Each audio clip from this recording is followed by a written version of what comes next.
आलमियुनि जो कसम असां पंजाबी आहियूं।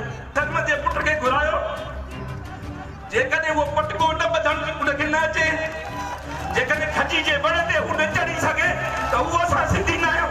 साईं नूर अहमद मेमन साहब जो सरमत जो से मां तंहिं दौर में 8वीं क्लास में पढ़ंदो हुउसि। मुंहिंजी वेकेशन हुई जो मां कराची आयो हुउसि।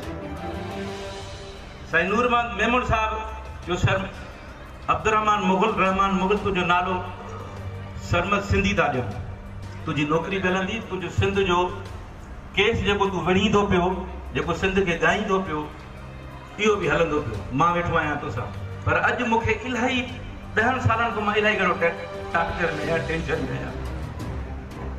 कमाल जामड़े साहब हिन वक़्तु पाण खे PhD होल्डर अलाए छा थो सम्झे, हुन हिकिड़ो किताबु आयो सिंध जा फनकार, एतिरो हुन में कल्चर डिपार्टमेंट जो किताबु, एतिरो हुन में कूड़ ॻाल्हायो। सरमत जो पहिरियों उस्ताद शाहिद भुट्टो, ख़ुदा जो कसमाना आहे, शाहिद बदमी आहे, हिन जॾहिं इहो किताबु लिखियो हुन में एतिरो कूड़ लिखियईं, इवन मुंहिंजे लाइ बि चई त सरमत हुयो पर ही बेकार माण्हू आहे। अलाए छा जो छा लिखियईं, सरमत जी न्याणीअ खे हुन सरमत जी वाइफ करे पेश कयो माण्हुनि में। उन खां पोइ लैंग्वेज अथॉरिटी पारां हिकिड़ी वेबसाइट ठही आहे, उन वेबसाइट में सरमत सिंधीअ खे पंजाबी चयो वियो आहे। यार असांखे 38 साल थिया आहिनि हिते, 17 साल सरमत ॻायो आहे, 17 साल असीं सिंध खे ॻायो आहे। केरु ॻाईंदो मशरा जे दौर में, पोइ बि तव्हां असांखे पंजाबी था चओ। अल्लाह रब्बुल आलमीन जो कसम असां पंजाबी आहियूं। असां सिंध सां मोहबत कई आहे, असां सिंधी आहियूं, असां सिंध जो खाधो आहे।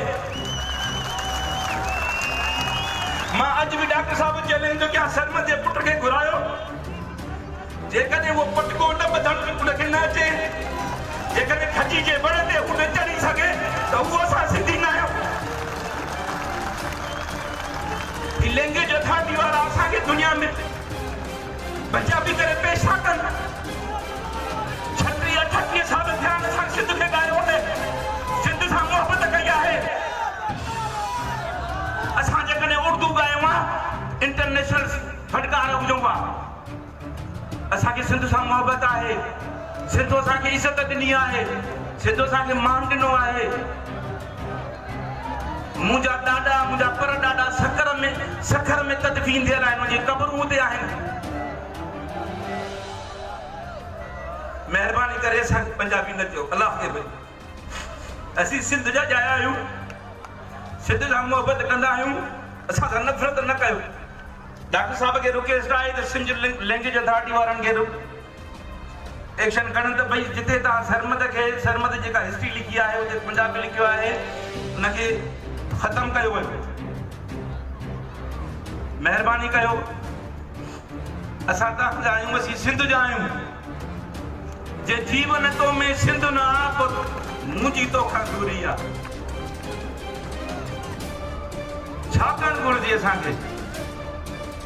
असांजो मरण, असांजो जीअण, असांजी औलाद सभु सिंध सां आहे। असीं हलाली पुट आहियूं असां पंहिंजे सिंध जा। पर हीअ गवर्नमेंट, असांजा इदारा असांखे ज़बरदस्ती कल्चर डिपार्टमेंट जे किताबनि में, वेबसाइटनि ते असांखे पंजाबी जेको आहे उहो